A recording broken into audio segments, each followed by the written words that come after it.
ఇదేం వాలీబాల్ రా నాయన, ఇంత గట్టిగా ఉందా?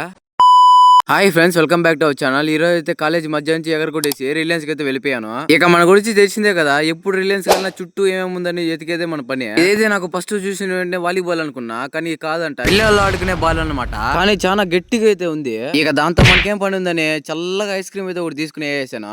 రామచంద్ర భరించలేకపోతున్నాను రా. ఇక దాని తర్వాత ఇదేదో చిన్న చిన్న గిఫ్ట్ బాక్సులు ఉన్నాయని చూస్తుంటే, ఇది గిఫ్ట్ బాక్సులు కాదంట, క్రిస్మస్ పండుగ చేసి ఏదో డెకరేషన్ అనమాట. ఈ చిన్న ప్లాస్టిక్ చెట్లు అయితే నాకు బాగా నచ్చేసాయి. చూసే చిన్న గిలకలు ఉన్నాయి కదా, కానీ ఇవైతే భయంకరంగా సౌండ్ వస్తున్నాయి. ఇక ఎప్పుడు రిలయన్స్ కి వెళ్ళినా మనం సెంట్ సెక్షన్ కి అయితే వెళ్ళిపోయి 2 రకాల సెంట్లు అయితే తీసుకుని, అందులో నాకు డెన్నోర్ ఇష్టం కాబట్టి అదైతే వేసుకుని ఇక రిలయన్స్ నుంచి బయటకు వచ్చేసి బండి ఎత్తుకుని అయితే హోటల్కి అయితే వెళ్ళిపోయాను. ఇక హోటల్కి వెళ్ళిన వెంటనే ఒక చికెన్ రైస్ అయితే ఆర్డర్ చేసి తీసుకుని, ఇక దాన్ని కూడా అయితే ఇక ఈ వీడియో ఎలా అనిపించిందో కామెంట్ సెక్షన్ లో అయితే ఒక కామెంట్ అయితే చేసేయండి. ఇక ఈ రోజు కంటే ఫ్రెండ్స్, వీడియో నచ్చితే లైక్ చేయండి. ఇలాంటి వీడియోల కోసం మన ఛానల్ అయితే మర్చిపోకుండా సబ్స్క్రైబ్ చేసుకోండి. ఇక నెక్స్ట్ వీడియోలు చూద్దాం. Bye bye.